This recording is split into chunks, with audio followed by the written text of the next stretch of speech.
Hello friends, പുതിയൊരു വീഡിയോയിലേക്ക് എല്ലാ കൂട്ടുകാർക്കും സ്വാഗതം. അങ്ങനെ ബാലചന്ദ്രൻ വന്നു കയറുന്നതും വൈദ്യ ചോദിക്കും, ബാലചന്ദ്രൻ ഇത്ര നേരം ഹോസ്പിറ്റലായിരുന്നോ? ആണെങ്കിൽ ഇത്ര നേരം കൂട്ടിരിക്കേണ്ട കാര്യമൊക്കെ ഉണ്ടായിരുന്നോ? കൂട്ടിരുന്ന എന്താ പ്രശ്നം? 10:30 ആയിട്ടുള്ളൂ, അതത്ര വലിയ സമയമൊന്നല്ല എന്ന് പറയുമ്പോഴേക്കും വൈദ്യ ചോദിക്കും, ബാലു എന്താ എന്നോട് ശത്രുത പോലെ? എനിക്ക് നിന്റെ സംസാരം കേൾക്കുമ്പോൾ ഇറിറ്റേഷൻ ആവാ. എങ്കിൽ പിന്നെ ഡോക്ടറെ കാണിച്ചുകൂടായിരുന്നില്ലേ? ഡോക്ടറെ കാണിച്ചു, പക്ഷേ നിന്നെ കൂട്ടി കൊണ്ടുപോകണമെന്ന് പറഞ്ഞു. എന്തിന്? ഡോക്ടർ ചോദിക്കുക, എന്തുകൊണ്ടാണ് ഇറിറ്റേഷൻ ആവുന്നതെന്ന്. ഞാൻ പറഞ്ഞു, എൻ്റെ വൈഫ് സംസാരിച്ചു കഴിഞ്ഞാൽ ഇറിറ്റേഷൻ വരുമെന്ന്. അതുകൊണ്ടാണ് ഡോക്ടർ അങ്ങനെ പറഞ്ഞതെന്ന് പറയണേ. അപ്പോൾ അലീനയ്ക്ക് കൂട്ടിരുന്ന ബാലചന്ദ്രന് ഒരു ഇറിറ്റേഷനും ഇല്ലല്ലേ? ഞാൻ എൻ്റെ മകളുടെ കൂടെയാണ് ഇരുന്നത്. നീ നിന്റെ കണ്ണുകൊണ്ട് കാണുന്നത് അലീനയെ ആയിരിക്കും എന്നങ്ങ് പറയുമ്പോൾ വൈദ്യ പറയും, ഇവിടെ ഉണ്ടായിരുന്നല്ലോ ഒരു മോൾ, അവളെ വിളിക്ക്, എന്നിട്ട് നമുക്ക് അവളുടെ വലതും ഇടതും ഒക്കെ ഇരിക്കാം എന്നങ്ങ് പറയുന്ന നേരത്ത് വൈദ്യ പറയും, അവളെ ഉറങ്ങിപ്പോയി, എങ്കിൽ പിന്നെ നാളെ സൂര്യൻ ഉദിക്കുമല്ലോ, അപ്പൊ ഇരിക്കാം. എങ്കിലേ ബാലചന്ദ്രന് ഇറിറ്റേഷൻ വരാത്തൊരു കാര്യം ഞാൻ ചോദിക്കട്ടെ? ബെസ്റ്റ്, ചോദിച്ചോ. അവളെ ഹോസ്പിറ്റലിലാക്കിയിട്ട് ഇപ്പൊ എത്ര രൂപയായി കാണും ചിലവായത് എന്ന് ചോദിക്കുമ്പോൾ, ഒരു 1.5 ലക്ഷം ആയി കാണും. സോറി, 1 ലക്ഷം കഴിഞ്ഞു. ഒരു വീട്ടുവേലക്കാരിക്ക് 1 ലക്ഷം രൂപയാവേ. ഇനി എങ്ങനെ അവളത് വീട്ടും? അവളെ ഇവിടെ നിന്ന് പറഞ്ഞു വിട്ടാലും അവളെ ഇവിടെ നിർത്തി ജോലി ചെയ്താലും നമുക്ക് തന്നെയാ നഷ്ടം എന്ന് പറയാണ് വൈജെ. അതൊരു മനുഷ്യനല്ലേ, എന്തിനാ ഇങ്ങനെയൊക്കെ പറയുന്നതെന്ന് ചോദിക്കുമ്പോൾ, അപ്പോൾ ആ പൈസ വെറുതെ കളയാമെന്നോ എന്നങ്ങ് പറയുന്ന നേരത്ത് ബാലചന്ദ്രൻ അങ്ങ് ചൂടാവുന്നുണ്ട്. വൈജയെ നിന്റെ തലയിൽ നിന്ന് അവളെ ഇറക്കി വിട്, അവൾ തന്നെ അങ്ങ് നടന്നോളും, അവൾ വന്ന കാലം മുതലേ തലയിൽ കയറ്റി വെച്ചിരിക്കുക എന്നങ്ങ് പറഞ്ഞ് ബാലചന്ദ്രൻ അങ്ങ് പോവാണേ. അതിനുശേഷം കാണിക്കുന്നത് നമ്മുടെ അലീനയും കൃഷ്ണമോളെയും ആണ്. അപ്പൊ കൃഷ്ണ സ്കൂളിൽ പോകാൻ വേണ്ടി നിൽക്കുവാണ്. എൻ്റെ ഡ്രസ്സൊക്കെ ചേച്ചിയുടെ ബാഗിലേക്ക് മാറ്റുന്നുണ്ടേ.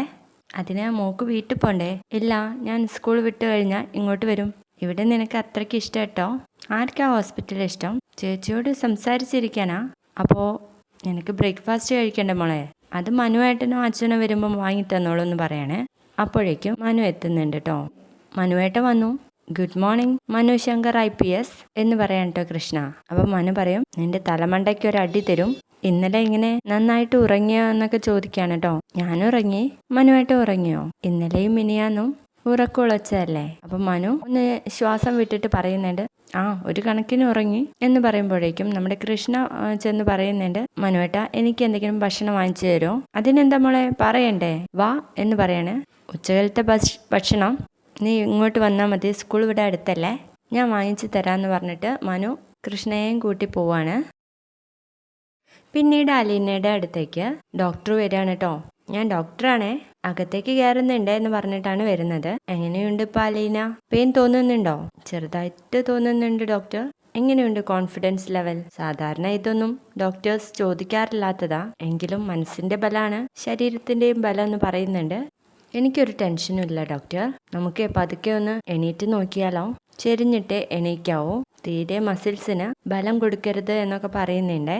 അങ്ങനെ നമ്മുടെ അലീന അവിടെ നിന്ന് എഴുന്നേറ്റിരിക്കുന്നുണ്ട്. പതുക്കെ നടക്കാൻ വേണ്ടി പറയണേ. അങ്ങനെ പതുക്കെ നടക്കുമ്പോൾ വല്ല കുഴപ്പം തോന്നുന്നുണ്ടോ അലീന? ഇല്ല ഡോക്ടർ. എങ്കിൽ പിന്നെ 2 ദിവസം കൊണ്ട് പോവാം എന്ന് പറയുമ്പോൾ നമ്മുടെ അലീനയുടെ മുഖത്ത് സന്തോഷം തോന്നാണ്. ഇനി ഈ ഡ്രസ്സൊക്കെ ഒന്ന് ചേഞ്ച് ചെയ്യാട്ടോ എന്നും പറഞ്ഞ് പൾസൊക്കെ നോക്കുകയാണ് കേട്ടോ. എന്നിട്ട് ഡോക്ടർ അങ്ങ് പോവാണ്. പിന്നീട് അവിടെ മനു വരുന്നു. അലീനയ്ക്ക് വിളിക്കാൻ വേണ്ടിയിട്ട് ഫോൺ കൊടുക്കുകയാണ് കേട്ടോ. അലീന ആദ്യം തന്നെ മുത്തശ്ശിയാണ് വിളിക്കുന്നത്. ഹലോ മുത്തശ്ശി, സുഖാണോ? ഹോ എൻ്റെ കുഞ്ഞെ, നിന്റെ ഒരു സ്വരം കേൾക്കാൻ ഞാൻ എന്തുമാത്രം കൊതിച്ചു. നീ പോയതിനു ശേഷം ഞാൻ എന്തുമാത്രം സങ്കടപ്പെട്ടെന്ന് നിനക്കറിയോ? നിനക്ക് എന്നതാടി പറ്റിയത് എന്ന് ചോദിക്കുമ്പോൾ അലീന പറയും, അവിടെ ആരും മുത്തശ്ശിയോട് ഒന്നും പറഞ്ഞില്ലേ? ഇവിടെ ആരൊക്കെയോ എന്തൊക്കെയോ പറയുന്നത് കേട്ടു. നീ കത്രികയും പിടിച്ച് താഴോട്ട് വീണെന്ന്. നിനക്ക് അങ്ങനെ ഒരു അബദ്ധം പറ്റുമെന്ന് എനിക്ക് തോന്നുന്നില്ല എന്ന് പറയുമ്പോൾ നമ്മുടെ അലീന ഞെട്ടിപ്പോവാണ് കേട്ടോ. അതെ മുത്തശ്ശി, ഞാൻ വീണെന്ന കാര്യം സത്യം തന്നെയാണ്. നീ വീണിട്ടുണ്ടാകും, പക്ഷേ ഇവിടെ എന്തോ സംഭവിച്ചിട്ടുണ്ട്. അതൊന്നും നീ ഇപ്പൊ പറയണ്ട കേട്ടോ, ഇവിടെ വന്നു കഴിഞ്ഞിട്ട് പറഞ്ഞാൽ മതി.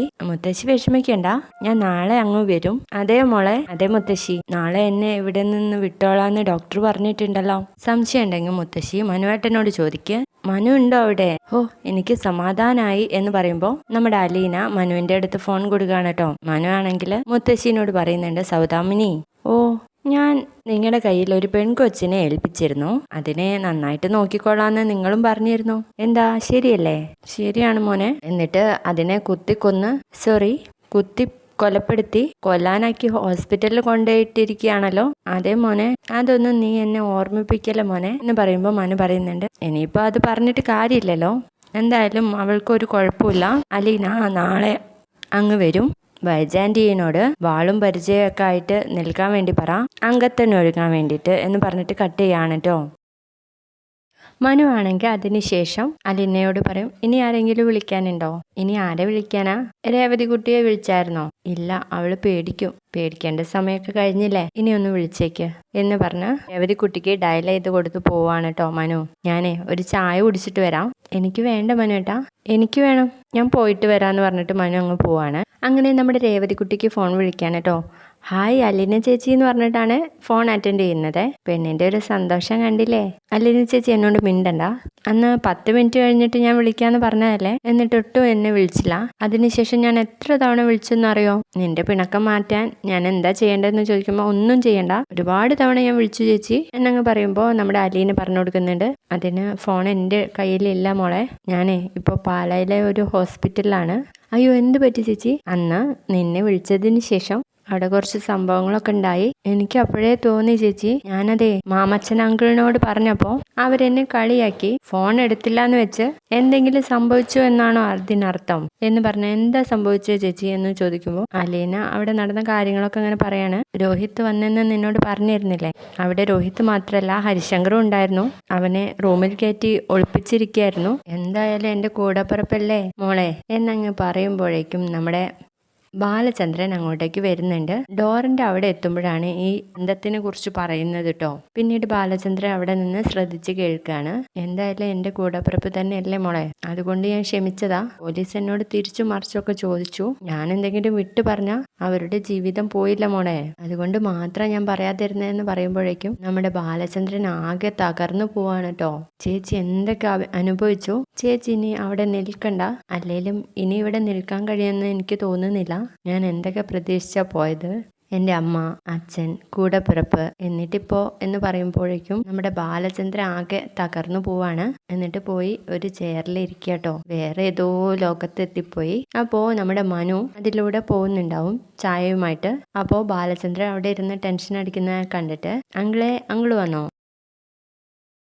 ഞാനേ അലീനയ്ക്കൊരു ചായ വാങ്ങിക്കാൻ വേണ്ടിയിട്ട് പുറത്ത് പോയതായിരുന്നു. ആ അങ്കിൾ എന്താ ഇവിടെ ഇരിക്കുന്നേ? അതോ, ഞാനേ കാറിൽ നിന്ന് എന്തോ എടുക്കാൻ വേണ്ടി മറന്നു. ഇങ്ങിതാ, ഞാൻ പോയി എടുത്തിട്ട് വരാം. ഏയ് അത് വേണ്ട, എൻ്റെ മെമ്മറിയിൽ അതെന്താണെന്നില്ല. ആ ഓർമ്മ വരുമ്പോൾ എടുക്കാം എന്ന് പറയുമ്പോൾ നമ്മുടെ മനു ചോദിക്കും, അങ്കിൾ ആബ്സെന്റ് മൈൻഡ് ആണല്ലോ, എന്തെങ്കിലും ടെൻഷൻ ഉണ്ടോ? ടെൻഷനോ? നിനക്ക് എന്തിനാ ഇപ്പൊ ടെൻഷൻ? നീ ചെറുപ്പല്ലേ എന്ന് ചോദിച്ചത് മനു പറയുന്നുണ്ട്, എൻ്റെ കാര്യമില്ല അങ്കിളിന്റെ കാര്യം ഞാൻ ചോദിച്ചേ. എനിക്ക് ടെൻഷനല്ലേ ഉള്ളൂ എന്ന് പറഞ്ഞിട്ട് അവർ രണ്ടുപേരും കൂടെ അലീനയുടെ റൂമിലേക്ക് പോവാണ്. അവിടെ വെച്ച് മനു ചോദിക്കുന്നുണ്ട്, രേവതിക്കുട്ടിയെ വിളിച്ചോ? ആ അവൾ എന്നോട് പിണങ്ങിയിരിക്കുക, ഇന്ന് നിന്നെ കാണാൻ വേണ്ടി വരുമോ? ഇന്ന് വരില്ല, മാമച്ചൻ അങ്കിൾ അവിടെ ഇല്ലെന്ന്, നാളെ വരുമായിരിക്കും എന്നങ്ങ് പറയുമ്പോഴൊക്കെ ബാലചന്ദ്രൻ ഒരു സൈഡിലേക്ക് മാറിയിരുന്ന് ടെൻഷനോടെ ഇരിക്കുകയാണ് കേട്ടോ. അതിനുശേഷം നമ്മുടെ മനുവിനോട് ചോദിക്കുന്നുണ്ട്, ഇന്ന് എന്താ പ്രോഗ്രാം മനു? ഇന്ന് ഞാനിവിടെ നിൽക്കേണ്ട കാര്യമില്ലല്ലോ, ഞാൻ എറണാകുളത്തേക്ക് പോവാം. അപ്പോൾ ബാലചന്ദ്രൻ പറയും, നീ ഇവിടെ ഉണ്ടായിരുന്നത് എനിക്ക് വലിയൊരു ആശ്വാസമാണ്. നീ വന്നില്ലായിരുന്നെങ്കിൽ ഞാൻ ആകെ വിഷമിച്ചു പോയേനെ. നീ വന്നത് അലീനയ്ക്ക് ഒരു കോൺഫിഡൻസ് ഉണ്ടാക്കി. എനിക്കറിയാം, ഒരാൾ കൈ തരാനുണ്ടെങ്കിൽ മറ്റവർക്ക് നൽകുന്ന ആത്മവിശ്വാസം എത്രയാണെന്ന്, അത് ഞാൻ അനുഭവിച്ചറിഞ്ഞതാ. താങ്ക്സ് മനു എന്ന് പറയുമ്പോൾ മനു പറയുന്നുണ്ട്, എന്തിനാ അങ്കിൾ ഇങ്ങനെയൊക്കെ പറയുന്നേ? എനിക്ക് ഒരു സംതൃപ്തി കിട്ടാനാ എന്ന് പറയാണ്. അപ്പോഴേക്കും മനു പറയുന്നുണ്ട്, അലീന കഴിഞ്ഞതൊന്നും ചിന്തിച്ച് നീ വിഷമിക്കരുത് എന്ന് പറയുമ്പോൾ വീണ്ടും നമുക്ക് ബാലചന്ദ്രൻ ടെൻഷൻ അടിക്കാട്ടോ. ജീവിതം വീണ്ടെടുത്ത് മുന്നോട്ട് പോവാ എന്ന് പറയുമ്പോൾ നമ്മുടെ അലീന മനുവേട്ട എന്ന് വിളിക്കുമ്പോഴേക്കും, നന്ദി കടപ്പാട് ഒന്നും എന്നോട് പറയണ്ട, എന്നാ പോട്ടെ എന്ന് ചോദിക്കാണ്. ആ എന്ന് അലീന പറഞ്ഞതും, അങ്കിളെ നമുക്ക് പോവാന്ന് പറയണേ. പോകുന്ന വഴിക്ക് തിരിഞ്ഞു നോക്കിയിട്ട് നമ്മുടെ ബാലചന്ദ്രൻ, മോളെ പോയിട്ട് വരാന്ന് പറയാണ്. ഇന്നത്തെ എപ്പിസോഡൊക്കെ വല്ലാത്തൊരു ഫീലാണ് കേട്ടോ. ആരും കാണാൻ മറക്കണ്ട, എന്തോ ഒരു അഭിനയ, സൂപ്പർ. അപ്പോൾ വീഡിയോ ഇഷ്ടപ്പെട്ടാൽ തീർച്ചയായിട്ടും ലൈക്ക് ചെയ്യുക, സപ്പോർട്ട് ചെയ്യുക കേട്ടോ. ബൈ.